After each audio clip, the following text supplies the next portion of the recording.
ਵਾਹਿਗੁਰੂ ਸਾਹਿਬ ਜੀ। ਧੰਨ ਵਾਹਿਗੁਰੂ ਸਾਹਿਬ ਜੀ। ਸ਼ਲੋਕ। ਆਦਿ ਸੱਚ ਜੁਗਾਦ ਸੱਚ, ਹੈ ਭੇ ਸੱਚ ਨਾਨਕ ਹੋਸੀ ਭੇ ਸੱਚ। ਵਾਹਿਗੁਰੂ ਜੀ ਕਾ ਖਾਲਸਾ, ਵਾਹਿਗੁਰੂ ਜੀ ਕੀ ਫਤਿਹ। ਗੁਰਾਂ ਦੀ ਸਾਜੀ ਔਰ ਨਿਵਾਜੀ ਸਾਧ ਸੰਗਤ ਜੀ, ਆਪ ਜੀ ਬੜੇ ਵੱਡਿਆਂ ਭਾਗਾਂ ਵਾਲੇ ਹੋ ਜੋ ਸਤਿਗੁਰਾਂ ਦੀ ਰਚਨਾ, ਸਤਿਗੁਰਾਂ ਦੀ ਉਚਾਰਨ ਕੀਤੀ ਹੋਈ ਪਵਿੱਤਰ ਬਾਣੀ ਸ੍ਰੀ ਸੁਖਮਨੀ ਸਾਹਿਬ ਜੀ ਦੀ ਗੁਰਬਾਣੀ ਦੀ ਵਿਚਾਰ ਲੜੀਵਾਰ ਸਰਵਣ ਕਰਦੇ ਆ ਰਹੇ ਹੋ। ਸੋ ਪਿੱਛੇ 16 ਅਸ਼ਟਪਦੀਆਂ ਤੱਕ ਸਤਿਗੁਰੂ ਜੀ ਨੇ ਵਿਚਾਰ ਸੰਪੂਰਨ ਕਰਵਾਈ ਹੈ। ਆਓ 17ਵੀਂ ਅਸ਼ਟਪਦੀ ਦਾ ਸ਼ਲੋਕ ਅਸੀਂ ਹੁਣੇ ਹੀ ਪੜ੍ਹਿਆ ਹੈ, ਗਾਵਿਆ ਹੈ, ਸੁਣਿਆ ਹੈ। ਸੋ ਇਸ ਸ਼ਲੋਕ ਦੀ ਬਾਬਤ ਥੋੜ੍ਹਾ ਜਿਹਾ ਉਥਾਨਕਾ ਸਤਿਗੁਰੂ ਦੱਸਦੇ ਹਨ ਇਤਿਹਾਸ ਦੇ ਰਾਹੀਂ।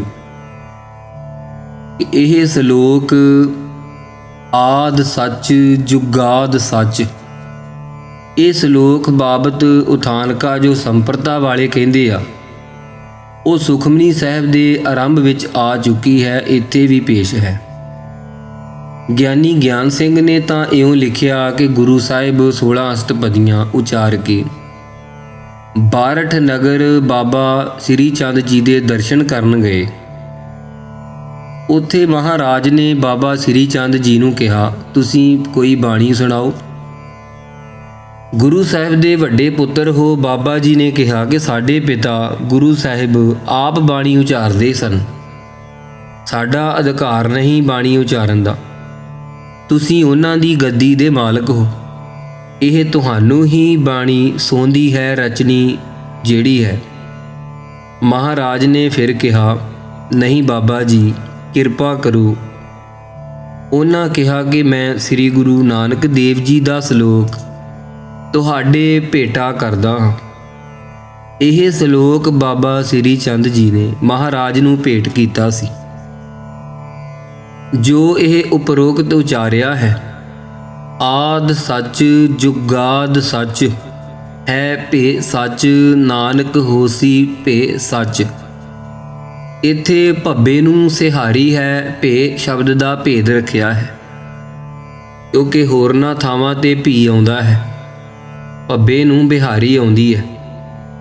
ਸੋ ਇੱਥੇ ਸਤਿਗੁਰਾਂ ਦੀ ਬਰਾਬਰਤਾ ਨਾ ਕਰਦਿਆਂ ਹੋਇਆਂ ਚਾਹੇ ਸਮਝ ਲਓ ਕਿ ਬਾਬਾ ਸ੍ਰੀ ਚੰਦ ਜੀ ਨੇ ਇੱਥੇ ਭੇ ਲਿਖ ਦਿੱਤਾ।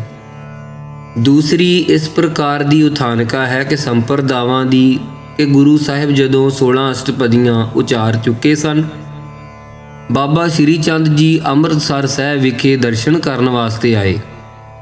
ਗੁਰੂ ਸਾਹਿਬ ਜੀ ਰਾਮਸਰ ਵਿਖੇ ਬੇਰ ਸਾਹਿਬ ਹੇਠ ਬੈਠੇ ਸੁਣੇ।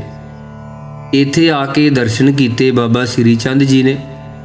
ਗੁਰੂ ਸਾਹਿਬ ਨੇ ਸਤਿਗੁਰਾਂ ਦੇ ਵੱਡੇ ਪੁੱਤਰ ਜਾਣ ਕੇ ਬੜਾ ਸਤਿਕਾਰ ਕੀਤਾ, ਪਿਆਰ ਨਾਲ ਮਿਲੇ, ਚੰਗੇ ਸੋਹਣੇ ਸਿੰਘਾਸਨ ਤੇ ਬਿਠਾਇਆ। ਬਾਬਾ ਜੀ ਨੇ ਪੁੱਛਿਆ, ਆਪ ਕੀ ਕਰ ਰਹੇ ਹੋ? ਮਹਾਰਾਜ ਸਾਹਿਬ ਨੇ ਕਿਹਾ, ਜਗਤ ਦੇ ਤਾਰਨ ਵਾਸਤੇ ਸ੍ਰੀ ਗੁਰੂ ਗ੍ਰੰਥ ਸਾਹਿਬ ਜੀ ਦੀ ਇੱਕ ਪਾਵਨ ਪਵਿੱਤਰ ਬੀੜ ਉਚਾਰਨ ਕਰ ਰਹੇ ਹਾਂ। 16 ਅਸ਼ਟਪਦੀ ਪੂਰੀ ਹੋ ਚੁੱਕੀ ਹੈ, ਤੁਸੀਂ ਵੀ ਕੁਝ ਸੁਣਾਓ। ਬਾਬਾ ਜੀ ਨੇ ਕਿਹਾ, ਨਾ ਮਹਾਰਾਜ, ਆਪ ਹੀ ਸਤਿਗੁਰੂ ਹੋ, ਆਪ ਨੂੰ ਇਹ ਸੌਂਦੀ ਹੈ ਬਾਣੀ। ਬਾਣੀ ਰਚਨ ਦਾ ਸਾਡਾ ਅਧਿਕਾਰ ਨਹੀਂ। ਬਾਬਾ ਸ੍ਰੀ ਚੰਦ ਜੀ ਨੇ ਨਿਮਰਤਾ ਦਿਖਾਈ। ਉਸ ਵਕਤ ਗੁਰੂ ਸਾਹਿਬ ਨੇ ਜ਼ਿਆਦਾ ਕਹਿਣ ਤੇ ਬਾਬਾ ਸ੍ਰੀ ਚੰਦ ਜੀ ਨੇ ਕਿਹਾ ਕਿ ਮੈਂ ਬਾਬਾ ਨਾਨਕ ਜੀ ਦਾ ਸ਼ਲੋਕ ਉਚਾਰ ਦਿੰਦਾ ਹਾਂ। ਸ੍ਰੀ ਚੰਦ ਜੀ ਨੇ ਨਿਮਰਤਾ ਸਹਿਤ ਕਿਹਾ, ਸਤਿਗੁਰੂ ਨੇ ਕਿਹਾ ਉਹੀ ਸੁਣਾਓ। ਫਿਰ ਬਾਬਾ ਜੀ ਨੇ ਕਿਹਾ, ਆਦ ਸੱਚ ਜੁਗਾਦ ਸੱਚ, ਇਸ ਨੂੰ ਭਾਰ ਪਾ ਕੇ ਬੋਲਣਾ ਹਮੇਸ਼ਾ ਜੁਗਾਦ ਨੂੰ, ਕਿਉਂਕਿ ਜੁਗਾਂ ਦਾ ਵਾਚਕ ਹੈ। ਇੱਥੇ ਕਈ ਜੁਗਾਦ ਕਹਿ ਜਾਂਦੇ, ਨਹੀਂ, ਜੁਗਾਦ ਸੱਚ ਹੈ ਭੇ ਸੱਚ, ਨਾਨਕ ਹੋਸੀ ਭੇ ਸੱਚ। ਉਚਾਰਨ ਕੀਤਾ ਹੈ ਸੰਪਰਦਾਵਾਂ ਵਿੱਚ ਇਸ ਪ੍ਰਕਾਰ ਦੀ ਉਥਾਨਕਾ ਇਸ ਸ਼ਲੋਕ ਦੀ ਹੈ। ਵਾਸਤਵ ਵਿੱਚ ਜਿਵੇਂ ਪਹਿਲੇ ਪਾਤਸ਼ਾਹ ਜੀ ਦਾ ਸ਼ਬਦ ਉਚਾਰਿਆ ਹੈ, ਪਤਤ ਅਸੰਖ ਪੁਨੀਤ ਹੋਏ ਪੁਨਹ ਪੁਨਹ ਬਲਹਾਰ, ਇਸ ਪ੍ਰਕਾਰ ਦਾ ਮਾਰੂ ਰਾਗ ਵਿੱਚ ਆਉਂਦਾ ਹੈ। ਇਵੇਂ ਪੰਜਵੇਂ ਪਾਤਸ਼ਾਹ ਦੇ ਗੂਜਰੀ ਦੀ ਦੂਜੀ ਵਾਰ ਵਿੱਚ ਪਤਤ ਅਸੰਖ ਪੁਨੀਤ ਕਰ ਪੁਨਹ ਪੁਨਹ ਬਲਹਾਰ ਆਉਂਦਾ ਹੈ। ਇਉਂ ਪਹਿਲੇ ਪਾਤਸ਼ਾਹ ਦਾ ਸ਼ਲੋਕ ਜੋ ਜਪਜੀ ਸਾਹਿਬ ਦੇ ਸ਼ੁਰੂ ਵਿੱਚ ਆਉਂਦਾ ਹੈ, ਆਦ ਸੱਚ ਜੁਗਾਦ ਸੱਚ ਹੈ ਭੀ ਸੱਚ, ਨਾਨਕ ਹੋਸੀ ਭੀ ਸੱਚ, ਉਸ ਨੂੰ ਗੁਰੂ ਸਾਹਿਬ ਜਦੋਂ ਦੁਬਾਰਾ ਕਿਤੇ ਬਾਣੀ ਉਚਾਰਨ ਕਰਦੇ ਆ, ਜਿਵੇਂ ਸੋਦਰ ਦੇ ਸ਼ਲੋਕ ਵਿੱਚ ਭੇਦ ਹੈ, ਇਵੇਂ ਇਹੀ ਦੁਬਾਰਾ ਸ਼ਲੋਕ ਜਪਜੀ ਸਾਹਿਬ ਦਾ ਹੈ। ਸ਼ਲੋਕ ਵਿੱਚ ਵੀ ਭੇਦ ਰੱਖ ਕੇ ਮਹਾਰਾਜ ਸਾਹਿਬ ਜੀ ਨੇ ਇੱਥੇ ਸੱਚ ਦਾ ਨਿਰੂਪਣ ਕਰਨੇ ਕਰਕੇ ਗੁਰੂ ਅਰਜਨ ਸਾਹਿਬ ਜੀ ਆਪ ਹੀ ਉਚਾਰਨ ਕਰਦੇ ਹਨ। ਸ਼ਲੋਕ ਆਦ ਸੱਚ ਜੁਗਾਦ ਸੱਚ। ਇਹ ਭਾਈ ਸਾਰੇ ਜਗਤ ਦੇ ਆਦ ਵਿੱਚ ਵੀ ਉਹ ਸੱਚ ਸਰੂਪ ਹੈ ਵਾਹਿਗੁਰੂ, ਜੋ ਤਿੰਨਾਂ ਕਾਲਾਂ ਵਿੱਚ ਨਾਸ਼ ਨਾ ਹੋਵੇ, ਉਹ ਸਤ ਸਰੂਪ ਹੁੰਦਾ ਹੈ। ਅਤੇ ਯੁੱਗ ਸਤਯੁੱਗ ਤ੍ਰੇਤਾ ਯੁੱਗ ਦੁਆਪਰ ਯੁੱਗ ਆਦ ਦੇ ਆਦ ਰਚਨ ਦੇ ਵਿੱਚ ਵੀ ਉਹ ਸੱਚ ਸਰੂਪ ਸੀ। ਹੈ ਭੇ ਸੱਚ, ਨਾਨਕ ਹੋਸੀ ਭੇ ਸੱਚ। ਅਤੇ ਹੁਣ ਜਿਹੜਾ ਵਰਤਮਾਨ ਸਮਾਂ ਚੱਲ ਰਿਹਾ ਹੈ, ਇਹਦੇ ਵਿੱਚ ਵੀ ਉਹ ਸੱਚ ਸਰੂਪ ਹੈ ਵਾਹਿਗੁਰੂ। ਸਤਿਗੁਰੂ ਸਾਹਿਬ ਜੀ ਕਹਿੰਦੇ ਹਨ, ਜਦੋਂ ਇਹ ਜ਼ਮਾਨਾ ਗੁਜ਼ਰ ਜਾਵੇਗਾ, ਭਵਿੱਖਤ ਦੇ ਕਾਲ ਸਮੇਂ ਵੀ ਉਹ ਹੋਸੀ ਹੋਵੇਗਾ, ਭੇ ਬਹੁੜੋ ਉਹ ਸੱਚਾ ਪਰਮੇਸ਼ਰ ਆਪ ਹੀ ਹੋਵੇਗਾ, ਹੋਰ ਨਹੀਂ ਕੋਈ ਹੋਵੇਗਾ। ਉਸ ਪਰਮੇਸ਼ਰ ਦੀ ਪ੍ਰਾਪਤੀ ਵਾਸਤੇ ਸਭ ਤੋਂ ਆਦ ਸੱਚ ਸ਼ਰਧਾ ਹੋਣੀ ਚਾਹੀਦੀ ਹੈ। ਸ਼ਰਧਾ ਦੇ ਨਾਲ ਫਿਰ ਯੁੱਗ ਚਾਰ ਸਾਧਨ ਵੈਰਾਗ ਮੋਖ ਇੱਛਾ ਆਦਿਕ ਆਦਿ 'ਚ ਹੋਣੇ ਚਾਹੀਦੇ ਆ। ਫਿਰ ਸੱਚ ਸ਼ਰਵਣ 'ਚ ਹੋਣਾ ਚਾਹੀਦਾ ਹੈ, ਸ਼ਰਵਣ ਕਰਕੇ ਫਿਰ ਹੈ ਮੰਨਣ ਹੋਣਾ ਚਾਹੀਦਾ ਹੈ, ਭੇ ਬਹੁੜੋ ਅਧਿਆਸਨ ਕਮਾਈ ਹੋਣੀ ਚਾਹੀਦੀ ਹੈ। ਫਿਰ ਸੱਚ ਸਰੂਪ ਦੀ ਪ੍ਰਾਪਤੀ ਹੋ ਜਾਂਦੀ ਹੈ। ਸੱਚ ਸਰੂਪ ਦੀ ਪ੍ਰਾਪਤੀ ਹੋਣ ਤੋਂ ਫਿਰ ਉਹ ਜੀਵ ਨਹੀਂ ਰਹਿ ਜਾਂਦਾ। ਨਾਨਕ ਹੋਸੀ ਭੇ ਸੱਚ, ਉਹ ਜੀਵ ਵੀ ਸੱਚ ਸਰੂਪ ਦਾ ਰੂਪ ਹੀ ਹੋ ਜਾਂਦਾ ਹੈ। ਸਰੀਰ ਦੇ ਅੰਤ ਹੋਣ ਤੋਂ ਬਾਅਦ ਉਹ ਜੂਨਾਂ 'ਚ ਨਹੀਂ ਪੈਂਦਾ। ਸਰੀਰ ਦੀ ਸਮਾਪਤੀ ਤੋਂ ਬਾਅਦ ਉਹ ਹੋਵੇਗਾ, ਉਹ ਵੀ ਸੱਚ ਸਰੂਪ 'ਚ ਅਭੇਦ ਰੂਪ ਵਿੱਚ ਹੋਵੇਗਾ। ਇਸ ਪ੍ਰਕਾਰ ਵਾਹਿਗੁਰੂ ਆਦ ਜਗਤ ਵਿੱਚ ਵੀ ਸੱਚ ਸਰੂਪ ਹੈ। ਜੁਗਾਂ ਆਦਿਕ ਦੀ ਮਰਿਆਦਾ ਰਚ ਕੇ ਵੀ ਸੱਚ ਸਰੂਪ ਹੈ। ਹੁਣ ਵਰਤਮਾਨ ਸਮੇਂ ਵਿੱਚ ਵੀ ਸੱਚ ਸਰੂਪ ਹੈ। ਜਦੋਂ ਅੱਗੇ ਸਾਰੇ ਸੰਸਾਰ ਦੀ ਲੈਤਾ ਕਰਨੀ, ਉਦੋਂ ਵੀ ਉਹ ਸੱਚ ਸਰੂਪ ਹੀ ਰਵੇਗਾ ਹੋਵੇਗਾ। ਹੁਣ ਇਸ ਸ਼ਲੋਕ ਦੀ ਅਸ਼ਟਪਦੀ ਦੇ ਰਾਹੀਂ ਵਿਆਖਿਆ ਕਰਕੇ ਦੱਸਦੇ ਹਨ। ਅਸ਼ਟਪਦੀ ਚਰਨ ਸਤ ਸਤ ਪਰਸਨਹਾਰ। ਇੱਥੇ ਸੱਤ ਮਾਤਰ ਨੂੰ ਮਹਾਰਾਜ ਸਾਹਿਬ ਜੀ ਸੱਤਾ ਮਾਤਰ ਦਾ ਹੀ ਕਥਨ ਕਰਦੇ ਆ। ਉਹ ਪਰਮੇਸ਼ਰ ਜਿਹੜਾ ਸੱਚ ਸਰੂਪ ਹੈ, ਉਹਦੇ ਰਚਨ ਉਹਦੇ ਚਰਨ ਜਿਹੜੇ ਹਨ, ਸਤ ਸਰੂਪ ਪੁਣਾ ਹੀ ਉੱਥੇ ਚਰਨ ਹਨ, ਜੋ ਤਿੰਨਾਂ ਕਾਲਾਂ 'ਚ ਹੀ ਨਾਸ਼ ਨਹੀਂ ਹੁੰਦਾ। ਇਹੋ ਹੀ ਚਰਨ ਸਾਰਿਆਂ ਦਾ ਅੱਧ ਅਸ਼ਟਾਂਗ ਰੂਪ ਆਸਰਾ ਹੋਣੇ ਤੇ ਚਰਨ ਵੀ ਉਹਦੇ ਉੱਥੇ ਸਤ ਸਰੂਪ ਹੈ। ਕੋਈ ਅਧਿਕਾਰੀ ਕੋਈ ਆਕਾਰਧਾਰੀ ਜਿਵੇਂ ਆਪਣੇ ਸਰੀਰ ਬਣੇ ਹੋਏ ਆ, ਪ੍ਰਕਿਰਤੀ ਦੇ ਇਉਂ ਨਹੀਂ ਹੈ। ਉਹ ਸਤ ਸਰੂਪ ਦੇ ਚਰਨ ਵੀ ਸਤ ਹਨ। ਜਿਹੜਾ ਸਿੱਖ ਉਹਨਾਂ ਚਰਨਾਂ ਨੂੰ ਪਰਸਣ ਵਾਲਾ ਹੈ ਭਾਈ, ਉਹ ਵੀ ਉਲਟ ਕੇ ਸਤ ਸਰੂਪ ਹੀ ਹੋ ਜਾਂਦਾ ਹੈ। ਪੂਜਾ ਸਤ ਸਤ ਸੇਵਦਾਰ। ਅਤੇ ਜਿਹੜਾ ਪੂਜਣ ਕਰਦਾ ਹੈ ਉਸ ਪਰਮੇਸ਼ਰ ਦਾ, ਉਸ ਸਤ ਸਰੂਪ ਦਾ, ਉਹ ਪੂਜਾ ਵੀ ਮਹਾਰਾਜ ਦੀ ਉੱਥੇ ਸਤ ਸਰੂਪ ਸਤਨਾਮ ਹਰ ਭੋਗਤ ਹਾਰੈ ਪੂਜਨ ਹੈ। ਤੇ ਸਤ ਸੇਵਾਦਾਰ ਹੈ, ਉਹ ਸਤ ਦਾ ਪੁਜਾਰੀ, ਉਹ ਵੀ ਸਤ ਸਰੂਪ ਹੀ ਹੋ ਜਾਂਦਾ ਹੈ। ਦਰਸ਼ਨ ਸਤ ਸਤ ਪੇਖਨਹਾਰ। ਅੱਗੇ ਧੰਨ ਗੁਰੂ ਅਰਜਨ ਦੇਵ ਮਹਾਰਾਜ ਜੀ ਦੁਨੀਆ ਦੇ ਤਾਰਨਹਾਰੇ ਸਤਿਗੁਰੂ ਫਰਮਾਉਂਦੇ ਹਨ, ਭਾਈ ਜਿਨ੍ਹਾਂ ਨੂੰ ਦਰਸ਼ਨ ਮਹਾਰਾਜ ਸਾਹਿਬ ਦੇ ਸਰੂਪ ਦਾ ਜਲਵਾ ਪ੍ਰਕਾਸ਼ ਪ੍ਰਾਪਤ ਹੁੰਦਾ ਹੈ, ਉਹ ਵੀ ਸਤ ਸਰੂਪ ਹੀ ਹੈ, ਅਤੇ ਜਿਹੜੇ ਵੇਖਣ ਵਾਲੇ ਆ ਉਹ ਵੀ ਸਤ ਸਰੂਪ ਹੀ ਉਲਟਦੇ ਹੋ ਜਾਂਦੇ ਹਨ। ਨਾਮ ਸਤ ਸਤ ਧਿਆਵਨ ਹਾਰ।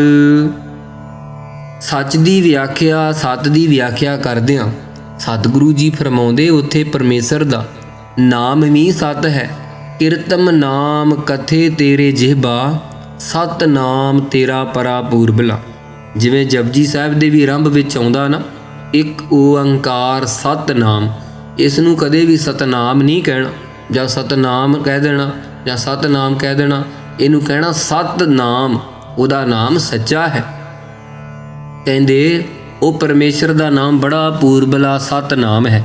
ਇਹ ਧਿਆਉਣ ਵਾਲੇ ਵੀ ਸਤ ਸਰੂਪ ਹੀ ਹਨ। ਸਾਧ ਸੰਗਤ ਜੀ, ਆਪ ਸਤ ਸਤ ਸਭ ਧਾਰੀ। ਇਉਂ ਸਾਧ ਸੰਗਤ ਜੀ, ਆਪ ਵਾਹਿਗੁਰੂ ਸਤ ਸਰੂਪ ਹੈ। ਜਿੰਨੀ ਸ੍ਰਿਸ਼ਟੀ ਧਾਰਨ ਕੀਤੀ ਹੈ ਸਾਰੀ ਉਹ ਵੀ ਸਤ ਸਰੂਪ ਹੈ।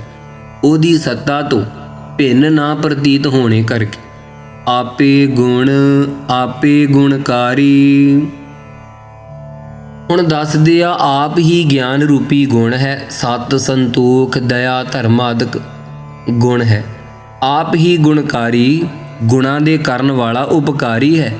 ਆਪ ਹੀ ਉਪਕਾਰੀ ਸਰੂਪ ਹੈ। ਆਪੇ ਹੀ ਗੁਣ ਸ਼ਰਧਾ ਆਦਿਕ ਹੈ। ਆਪ ਹੀ ਗੁਣ ਗਿਆਨ ਦੇ ਕਰਨ ਵਾਲਾ ਗੁਰੂ ਸਰੂਪ ਹੈ। ਸ਼ਬਦ ਸਤ ਸਤ ਪ੍ਰਭ ਬਖਤਾ। ਭਾਈ ਉਸ ਪਰਮੇਸ਼ਰ ਦਾ ਜਿਹੜਾ ਸ਼ਬਦ ਉਪਦੇਸ਼ ਹੈ ਨਾ, ਇਹ ਵੀ ਸਤ ਸਰੂਪ ਹੀ ਹੈ। ਇਹ ਜਿਹੜਾ ਕਰਤੱਵ ਕਰਨ ਵਾਲਾ ਉਸ ਪਰਮੇਸ਼ਰ ਨੂੰ, ਉਹ ਵੀ ਸੱਚ ਸਰੂਪ ਹੀ ਹੈ। ਸੁਰਤ ਸਤ ਸਤ ਜਸ ਸੁਨਤਾ। ਜਿਹੜੀ ਸੁਰਤ ਮਹਾਰਾਜ ਸਾਹਿਬ 'ਚ ਜੁੜੀ ਹੈ ਉਹ ਵੀ ਸਤ ਸਰੂਪ ਹੀ ਹੈ। ਜਸ ਸੁਣਨ ਵਾਲਾ ਵੀ ਸਤ ਹੀ ਹੋ ਜਾਂਦਾ ਹੈ। ਜਿਵੇਂ ਪਾਰਸ ਦੇ ਨਾਲ ਲੋਹਾ, ਜਿਸ ਤਾਂਬਾ ਆਦਿਕ ਜਿੰਨੀਆਂ ਲੱਗਦੀਆਂ ਹਨ ਧਾਤਾਂ, ਸਾਰੀਆਂ ਸੋਨਾ ਹੀ ਬਣ ਜਾਂਦੀਆਂ। ਇਸ ਪ੍ਰਕਾਰ ਜਿਨ੍ਹਾਂ ਦੀ ਸੁੱਧ ਸਤ ਸਰੂਪ 'ਚ ਜੁੜਦੀ ਆ ਉਹ ਵੀ ਸਤ ਸਰੂਪ ਹੋ ਜਾਂਦੀ ਆ। ਤੇ ਜਿਹੜੇ ਜਸ ਨੂੰ ਸੁਣਨ ਵਾਲੇ ਕੰਨ ਹਨ ਉਹ ਵੀ ਸਤ ਸਰੂਪ ਹੀ ਜਸ ਨੂੰ ਸੁਣ ਕੇ ਹੋ ਜਾਂਦੇ ਹਨ। ਉਲਟ ਕੇ ਜੀਵਨ ਪਲਟਾ ਖਾ ਜਾਂਦੇ ਹਨ। ਬੁੱਝਨਹਾਰ ਕੋ ਸਤ ਸਭ ਹੋਏ। ਭਾਈ ਜਿਹੜਾ ਗੁਰੂ ਸਾਹਿਬ ਦੁਆਰਾ ਬੁੱਝਣ ਵਾਲਾ ਹੈ, ਸਤਿਗੁਰਾਂ ਦੁਆਰਾ ਸਮਝ ਪ੍ਰਾਪਤ ਕਰਨ ਵਾਲਾ ਹੈ, ਉਹਨਾਂ ਨੂੰ ਸਾਰਿਆਂ 'ਚ ਹੀ ਸਤ ਸਰੂਪ ਪ੍ਰਗਟ ਹੋ ਜਾਂਦਾ ਹੈ। ਐਸੀ ਪਾਰਸ ਕਲਾ ਮਹਾਰਾਜ ਸਾਹਿਬ ਵਰਤਾਉਂਦੇ ਹਨ। ਨਾਨਕ ਸਤ ਸਤ ਪ੍ਰਭ ਸੋਏ। ਸਤਿਗੁਰੂ ਧੰਨ ਗੁਰੂ ਅਰਜਨ ਦੇਵ ਸਾਹਿਬ ਜੀ ਕਹਿੰਦੇ, ਉਥੇ ਕਥਨ ਕਰਨ ਵਾਲਾ ਗੁਰੂ ਨਾਨਕ ਵੀ ਸਤ ਸਰੂਪ ਹੀ ਹੈ, ਤੇ ਸੋ ਪ੍ਰਭੂ ਜਿਸ ਦਾ ਕਥਨ ਕਰਦੇ ਹੋ ਉਹ ਵੀ ਸਤ ਸਰੂਪ ਹੀ ਹੈ। ਆਪ ਵੀ ਸਤ ਹੈ, ਉਹਦੀ ਸੋਭਾ ਵੀ ਪ੍ਰਭੂ ਦੀ ਸਤ ਸਰੂਪ ਹੈ। ਸਤ ਸਰੂਪ ਹਿਰਦੈ ਜਿਨ ਮਾਨਿਆ। ਇਉਂ ਸਾਧ ਸੰਗਤ ਜੀ, ਨਿਸ਼ਚੇ ਕਰਕੇ ਸਾਰਿਆਂ 'ਚ ਹੀ ਉਹ ਸਤ ਸਰੂਪ ਹੈ, ਨਾਸ਼ ਨਾ ਹੋਣ ਵਾਲਾ, ਜਿਨ੍ਹਾਂ ਨੇ ਹਿਰਦੇ ਦੇ ਵਿੱਚ ਪ੍ਰਭੂ ਨੂੰ ਮੰਨ ਲਿਆ ਹੈ। ਕਰਨ ਕਰਾਵਨ ਤਿਨ ਮੂਲ ਪਛਾਨਿਆ। ਹੁਣ ਸਤਿਗੁਰੂ ਦੱਸਦੇ ਆ ਉਸ ਕਰਨਹਾਰੇ ਪਰਮੇਸ਼ਰ ਦੀ ਬਾਬਤ। ਉਹ ਸਾਰਿਆਂ ਕਾਰਜਾਂ ਨੂੰ ਕਰਨ ਵਾਲਾ ਜੋ ਪਰਮੇਸ਼ਰ ਹੈ ਨਾ, ਅਤੇ ਕਰਾਉਣ ਵਾਲਾ ਜੋ ਪ੍ਰੇਰ ਕੇ, ਜੋ ਤੱਤਾਂ ਦੁਆਰਾ, ਗੁਣਾਂ ਦੁਆਰਾ, ਦੇਵਤਿਆਂ ਦੁਆਰਾ ਸ੍ਰਿਸ਼ਟੀ ਨੂੰ ਕਰਾਉਣ ਵਾਲਾ ਹੈ, ਉਹਨਾਂ ਦਾ ਜੋ ਕਾਰਨ ਰੂਪ ਹੈ, ਮੂਲ ਰੂਪ, ਮੁੱਢ ਰੂਪ, ਉਹ ਪਰਮੇਸ਼ਰ ਉਹਨਾਂ ਨੇ ਪਛਾਣ ਲਿਆ। ਇਹਨਾਂ ਨੇ ਭਾਗਾਂ ਵਾਲਿਆਂ ਨੇ। ਜਾ ਕੈ ਹਿਰਦੈ ਵਿਸ਼ਵਾਸ ਪ੍ਰਭ ਆਇਆ। ਹੁਣ ਜਿਨ੍ਹਾਂ ਦੇ ਹਿਰਦੇ ਵਿੱਚ ਵਿਸ਼ਵਾਸ ਆ ਗਿਆ, ਉਹਨਾਂ ਦੀ ਸਤਿਗੁਰੂ ਜੀ ਮਿਤ ਮਰਿਆਦਾ ਦੱਸਦੇ ਹਨ। ਭਾਈ ਜਿਨ੍ਹਾਂ ਦੇ ਹਿਰਦੇ 'ਚ ਉਪਦੇਸ਼ ਵਸ ਗਿਆ ਵਾਹਿਗੁਰੂ ਦਾ, ਵਿਸ਼ਵਾਸ ਰੂਪੀ ਭਰੋਸਾ ਆ ਗਿਆ ਪ੍ਰਭੂ ਅਕਾਲ ਪੁਰਖ ਦਾ, ਤਤ ਗਿਆਨ ਤਿਸ ਮਨ ਪ੍ਰਗਟਾਇਆ। ਉਹਨਾਂ ਦੀ ਇੱਥੇ ਸ਼ੋਭਾ ਦੱਸਦੇ ਹਨ ਕਿ ਸੁਰਤ ਵਾਲਿਆਂ ਦੇ ਅੰਦਰ ਤਤ ਸਰੂਪ ਦਾ ਜਿਹੜਾ ਗਿਆਨ ਹੈ ਨਾ, ਉਹਦੇ ਮਨ 'ਚ ਪ੍ਰਗਟ ਹੋ ਜਾਂਦਾ ਹੈ। ਭੈ ਤੇ ਨਿਰਭਉ ਹੋਏ ਬਸਾਨਾ। ਜਿਨ੍ਹਾਂ ਨੂੰ ਵਾਹਿਗੁਰੂ ਦੇ ਸਰੂਪ ਦਾ ਗਿਆਨ ਪ੍ਰਗਟ ਹੋ ਗਿਆ, ਉਹ ਭੈ ਰੂਪ ਜਗ ਤੋਂ ਨਿਰਭਉ ਹੋ ਕੇ, ਭੈ ਤੋਂ ਰਹਿ ਨਿਰਭਉ ਹੋ ਕੇ ਜੋ ਵਸਿਆ ਹੈ, ਉਹ ਪਰਮੇਸ਼ਰ 'ਚ ਵਸਣਾ ਕੀਤਾ ਉਹਨਾਂ ਨੇ। ਜਿਸ ਤੇ ਉਪਜਿਆ ਤਿਸ ਮਾਹੇ ਸਮਾਨਾ, ਜਿਸ ਵਾਹਿਗੁਰੂ ਤੇ ਜੀਵ ਕਲਾ ਪੈਦਾ ਹੋਈ ਸੀ, ਅਗਿਆਨ ਕਰਕੇ ਆਪਣੇ ਆਪ ਨੂੰ ਅਲਪਾਗ ਕਾਰਨ ਦੇਹ ਵਾਲਾ ਮੰਨੀ ਬੈਠਾ ਸੀ, ਸੂਖਮ ਦੇਹ ਵਾਲਾ ਮੰਨੀ ਬੈਠਾ ਸੀ ਨਾ, ਸਥੂਲ ਦੇਹ ਵਾਲਾ ਮੰਨੀ ਬੈਠਾ ਸੀ ਨਾ, ਹਰਖ ਸੋਗ ਦਾ ਇਹ ਘਰ ਬਣਿਆ ਬੈਠਾ ਸੀ, ਉਸ ਵਿੱਚ ਸਮਾ ਗਿਆ, ਅਭੇਦ ਹੋ ਗਿਆ ਉਸ ਵਾਹਿਗੁਰੂ ਵਿੱਚ। ਬਸਤ ਮਾਹੇ ਲੈ ਬਸਤ ਗੜਾਈ, ਜਿਵੇਂ ਸਾਧ ਸੰਗਤ ਜੀ ਵਸਤੂ ਹੈ, ਸੋਨੇ ਦੀ ਇੱਕ ਟਿਊਬ ਹੈ, ਉਹਨੂੰ ਲੈ ਕੇ ਸੋਨੇ ਦੀ ਡਲੀ ਵਿੱਚ ਗੜਾ ਦਈਏ, ਮੇਲ ਦਈਏ, ਉਠਾਲੀ ਵਿੱਚ ਢਾਲ ਕੇ, ਤਾ ਕੋ ਭਿੰਨ ਨ ਕਹਿਣਾ ਜਾਏ। ਸਤਿਗੁਰੂ ਜੀ ਦੱਸਦੇ ਆ, ਉਸ ਵਸਤੂ ਨੂੰ ਸੋਨੇ ਤੋਂ ਭਿੰਨ ਨਹੀਂ ਕਿਹਾ ਜਾ ਸਕਦਾ। ਜਦੋਂ ਢਾਲ ਕੇ ਉਹਦੇ ਨਾਲ ਮੇਲ ਦਿੱਤੀ, ਇੱਕੋ ਹੀ ਹੈ। ਜਦੋਂ ਸੋਨੇ ਨੂੰ ਢਾਲ ਕੇ ਸੋਨੇ ਦੀ ਡਲੀ ਬਣਾ ਦਈਏ, ਅਲੰਕਾਰ ਮਿਲ ਥੈਲੀ ਹੋਈ ਹੈ, ਤਾਤੇ ਕਨਕ ਵਖਾਨੀ। ਕਹਿੰਦੇ ਇਸੇ ਪ੍ਰਕਾਰ ਜਲ ਵਸਤੂ ਹੈ, ਤਰੰਗ ਲਹਿਰ ਹੈ। ਜਦੋਂ ਵੀ ਹਵਾ ਤੋਂ ਰਹਿਤ ਹੋ ਕੇ ਪਾਣੀ 'ਚ ਹੀ ਮਿਲ ਗਈ, ਜਿਵੇਂ ਪਾਣੀ ਦਾ ਭਾਂਡਾ ਦਰਿਆ ਦੇ ਵਿੱਚ ਮਿਲਾਤਾ, ਉਹ ਹੀ ਰੂਪ ਹੋ ਜਾਂਦਾ ਹੈ। ਇਸੇ ਪ੍ਰਕਾਰ ਚੇਤਨ ਸੱਤਾ ਵਸਤੂ ਹੈ ਸਾਡੇ ਅੰਦਰ, ਪਰਤਕ ਜੋਤ ਜਿਹੜੀ ਪਰਮੇਸ਼ਰ ਦੀ। ਪਰਤਕ ਜੋਤ ਪਰਤੇ ਪਰਤੇ ਭਿੰਨ ਭਿੰਨ ਅੰਤਹਿਕਰਣ ਨੂੰ ਜਿਹੜੀ ਪ੍ਰਕਾਸ਼ਣ ਵਾਲੀ, ਉਹਨੂੰ ਪਰਤਕ ਜੋਤ ਕਹਿੰਦੇ ਆ। ਇਹ ਅਦਵੈਤ ਆਨੰਦ ਰੂਪ ਕੌਣ ਹੈ? ਬ੍ਰਹਮ ਜਿਹੜਾ ਸਾਰਿਆਂ 'ਚ ਇੱਕੋ ਜਿਹਾ ਵਿਆਪਕ ਹੈ, ਆਕਾਸ਼ ਦੀ ਨਿਆਈ। ਉਸ ਵਿੱਚ ਜਦੋਂ ਮਿਲਾ ਦਿੱਤੀ, ਏਕਤਾ ਹੋ ਗਈ, ਫਿਰ ਉਸ ਨੂੰ ਵੱਖਰਾ ਨਹੀਂ ਕਿਹਾ ਜਾ ਸਕਦਾ ਕਿ ਇਹ ਪਰਮੇਸ਼ਰ ਤੋਂ ਵੱਖਰਾ ਫਲਾਣੀ ਦੇਹ ਵਾਲਾ ਹੈ, ਫਲਾਣੇ ਜਨਮ ਵਾਲਾ ਹੈ, ਇਹਦਾ ਪੁੱਤਰ ਹੈ, ਇਸ ਦਾ ਇਹ ਪਿਤਾ ਹੈ। ਇਹ ਨਹੀਂ ਕਿਹਾ ਜਾਂਦਾ। ਏਕਤਾ ਐਸੀ ਹੋ ਜਾਂਦੀ ਹੈ ਜਿਵੇਂ ਨਦੀਆਂ ਦਾ, ਨਾਲਿਆਂ ਦਾ, ਸਾਰਿਆਂ ਦਰਿਆਵਾਂ ਦਾ ਸਮੁੰਦਰ ਵਿੱਚ ਜਾ ਕੇ ਪਾਣੀ ਜਦੋਂ ਮਿਲ ਜਾਂਦਾ ਹੈ, ਉਸ ਵੇਲੇ ਸਮੁੰਦਰ ਤੋਂ ਵੱਖਰੇ ਨਹੀਂ ਕਹੇ ਜਾ ਸਕਦੇ। ਇਸ ਪ੍ਰਕਾਰ ਵਸਤੂ ਜੋ ਆਤਮ ਵਸਤੂ ਹੈ, ਸਤ ਚਿਤ ਆਨੰਦ ਰੂਪ, ਜਦੋਂ ਉਹਦੇ ਵਿੱਚ ਪਰਤਕ ਜੋਤ ਨੂੰ ਮੇਲ ਦਿੱਤਾ ਆਨੰਦ ਸਰੂਪ ਵਿੱਚ, ਫਿਰ ਵੱਖਰਾ ਨਹੀਂ ਕਿਹਾ ਜਾ ਸਕਦਾ। ਬੂਝੈ ਬੂਝਨਹਾਰ ਬਵੇਕ, ਜਿਹੜਾ ਬੁੱਝਣ ਵਾਲਾ ਪੁਰਖ ਹੈ ਨਾ, ਸਮਝਣ ਵਾਲਾ, ਉਹ ਗੁਰਾਂ ਦੁਆਰਾ ਬੁੱਝੇ ਪੁੱਛਣਾ ਕਰੇ। ਇਹਨੂੰ ਵਿਵੇਕ ਜੀਵ ਤੇ ਈਸ਼ਰ ਦੀ ਏਕਤਾ ਕਰਕੇ, ਈਸ਼ਰ ਦੀ ਸਰਬਗਤਾ ਤਿਆਗ ਕੇ, ਜੀਵ ਦੀ ਅਲਪਗਤਾ ਛੱਡ ਕੇ ਵਸਤੂ ਉਹ ਹੀ ਹੈ ਮਿਲਾ ਦਿੱਤੀ। ਜਦੋਂ ਇਉਂ ਵਿਚਾਰ ਨੂੰ ਗੁਰਾਂ ਦੁਆਰਾ ਹੋ ਕੇ ਪੁੱਛਣ ਵਾਲਾ ਬੁੱਝ ਲਵੇ, ਇਸ ਵਿਚਾਰ ਨੂੰ ਜੀਵ ਈਸ਼ਰ ਦੀ ਏਕਤਾ ਦੇ ਨੂੰ ਨਾਰਾਇਣ ਮਿਲੇ ਨਾਨਕ ਏਕ। ਇਉਂ ਗੁਰੂ ਸਾਹਿਬ ਜੀ ਕਹਿੰਦੇ ਉਹ ਨਾਰਾਇਣ ਨਾਲ ਮਿਲ ਕੇ ਇੱਕੋ ਹੀ ਰੂਪ ਹੋ ਜਾਂਦੇ ਹਨ। ਪਰ ਉੱਥੇ ਅਕਾਲ ਪੁਰਖ ਦਾ ਰੂਪ ਹੋ ਕੇ ਫਿਰ ਵੀ ਆਪ ਜਣਾਈ ਦਾ ਨਹੀਂ, ਆਪਾ ਭਾਵ ਗਵਾ ਕੇ ਰਹੀਦਾ ਹੈ। ਇਹ ਗੁਰਮਤਿ ਦਾ ਅਸੂਲ ਹੈ।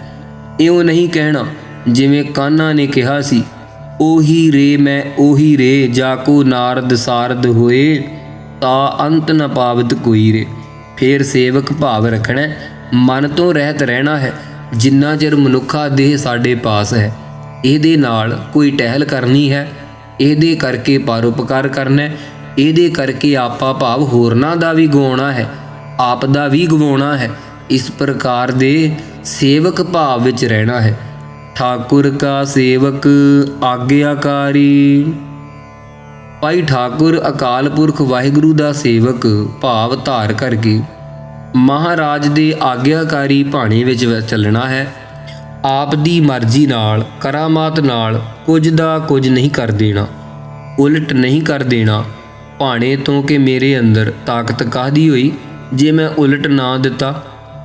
ਇਸ ਪ੍ਰਕਾਰ ਨਾਲ ਫੇਰ ਵੀ ਆਗਿਆਕਾਰੀ ਬਣ ਕੇ ਮਹਾਰਾਜ ਦੇ ਚੱਲਣਾ ਹੈ।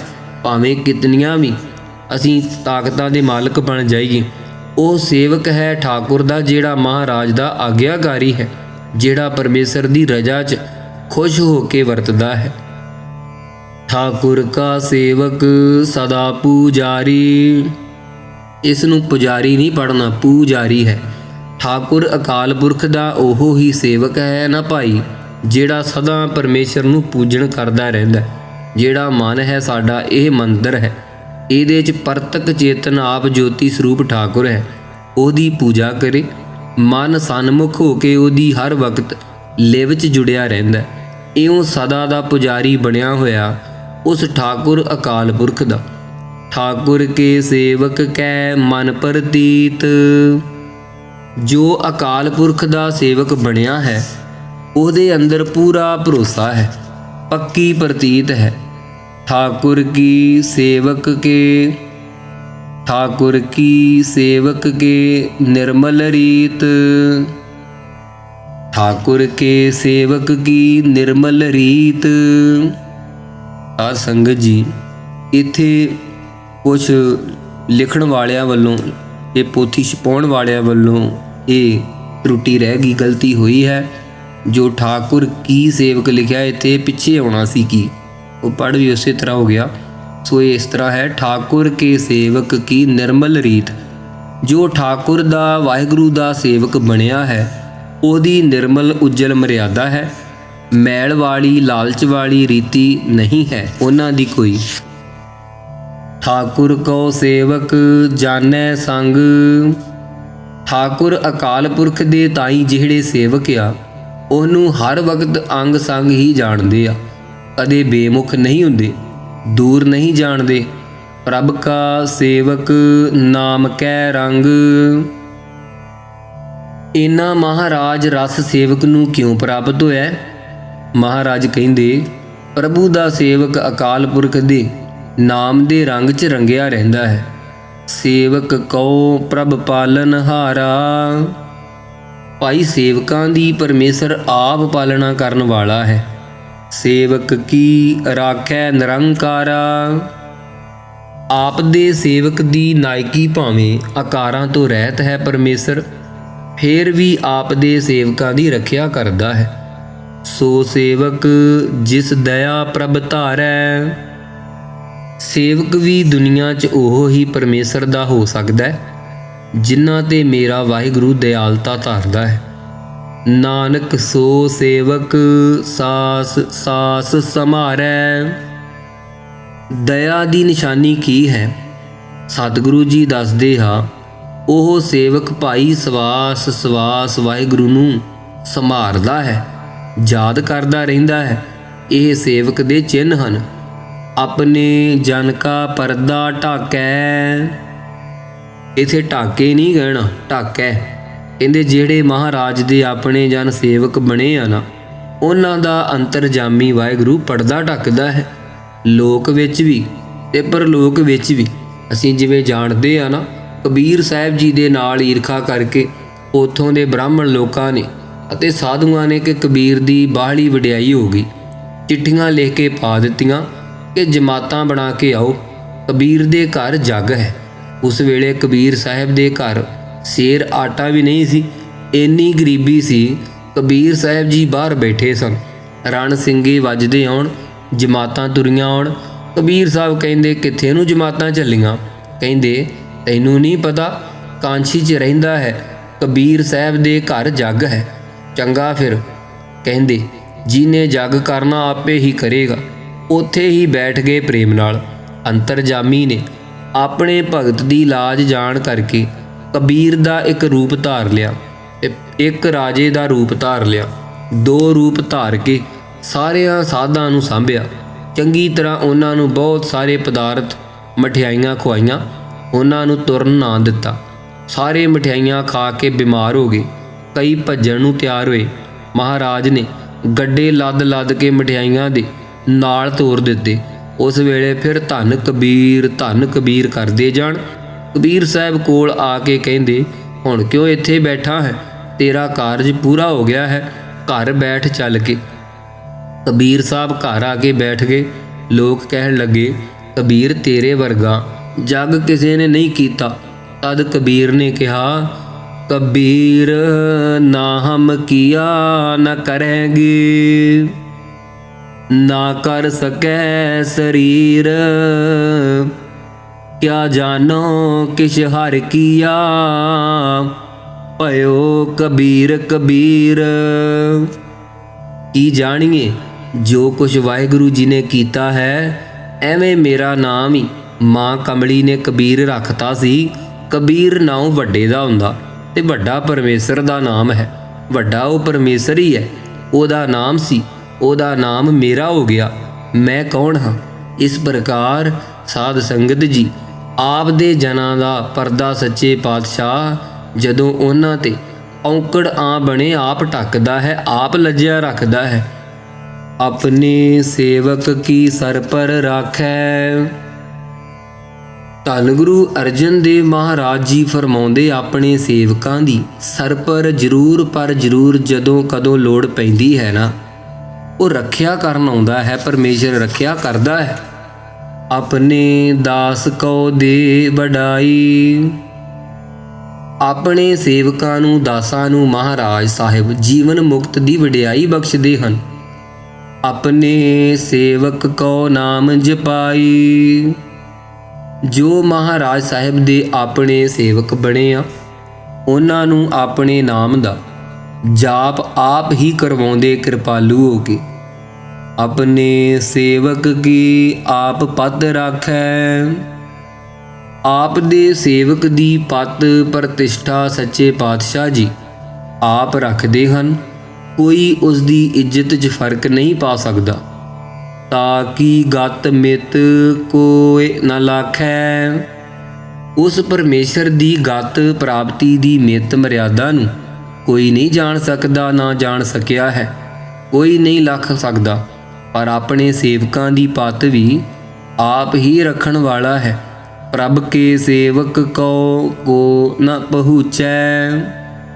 ਹੁਣ ਦੱਸਦੇ ਹਨ ਧੰਨ ਗੁਰੂ ਅਰਜਨ ਦੇਵ ਮਹਾਰਾਜ ਜੀ ਕਿ ਜੋ ਸੱਚੇ ਪਾਤਸ਼ਾਹ ਦੇ ਮਾਣ ਤੋਂ ਰਹਿਤ ਹੋ ਕੇ ਸੇਵਕ ਬਣੇ ਆ ਨਾ, ਉਹਨਾਂ ਦੇ ਬਰਾਬਰ ਕੋਈ ਤਾਕਤ ਵਾਲਾ, ਕੋਈ ਰਾਜਾ, ਕੋਈ ਦੁਨੀਆ ਦਾ ਪੀਰ ਪੈਗੰਬਰ ਨਹੀਂ ਪਹੁੰਚ ਸਕਦਾ।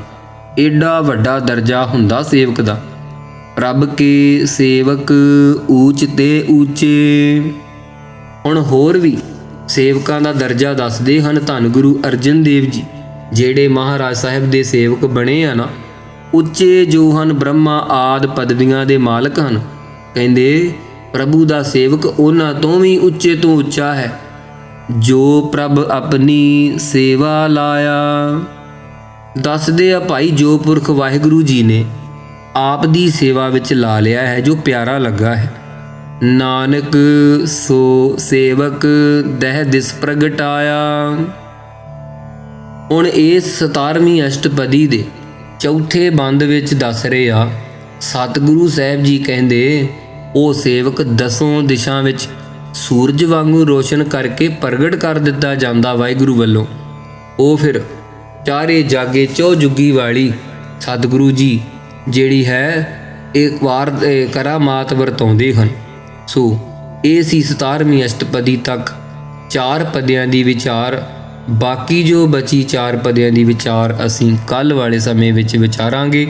ਸਤਿਗੁਰੂ ਜੀ ਨੂੰ ਭਾਇਆ ਤਾਂ ਆਓ ਗੁਰਬਾਣੀ ਪੜ੍ਹਦਿਆਂ ਵਿਚਾਰ ਕਰਦਿਆਂ, ਲਗਾ ਮਾਤਰਾਂ ਪੜ੍ਹਦਿਆਂ ਗਾਉਂਦਿਆਂ ਆਪ ਸੰਗਤ ਤੋਂ ਖਿਮਾ ਚਾਹੁੰਦੇ ਹਾਂ। ਕੋਈ ਭੁੱਲ ਚੁੱਕ ਹੋ ਜਾਂਦੀ ਮਾਫ ਕਰ ਦੇਣਾ। ਧੰਨ ਧੰਨ ਸ੍ਰੀ ਗੁਰੂ ਗ੍ਰੰਥ ਸਾਹਿਬ ਮਹਾਰਾਜ ਜੀ ਬਖਸ਼ ਲੈਣ, ਮਾਫ ਕਰ ਦੇਣ, ਅੱਗੇ ਤੋਂ ਸਮੱਤ ਬਖਸ਼ਣ। ਆਓ ਇਸ ਚੌਥੇ ਪਦੇ ਤੱਕ ਜੋ ਵਿਚਾਰ ਹੋਈ ਹੈ, ਉਹਨਾਂ ਪੰਕਤੀਆਂ ਨੂੰ ਅਸੀਂ ਦੁਬਾਰਾ ਅਖੀਰਲੀਆਂ 2 ਪੰਕਤੀਆਂ ਨੂੰ, ਸੰਪੂਰਨਤਾ ਦੀਆਂ ਪੰਕਤੀਆਂ ਨੂੰ ਪੜ੍ਹ ਕੇ ਗਾ ਕੇ ਸਰਵਣ ਕਰਨਾ ਕਰੀਏ ਜੀ। ਜੋ ਪ੍ਰਭ ਆਪਣੀ ਸੇਵਾ ਲਾਇਆ, ਨਾਨਕ ਸੋ ਸੇਵਕ ਦਹਿ ਦਿਸ ਪ੍ਰਗਟਾਇਆ। ਵਾਹਿਗੁਰੂ ਜੀ ਕਾ ਖਾਲਸਾ, ਵਾਹਿਗੁਰੂ ਜੀ ਕੀ ਫਤਿਹ।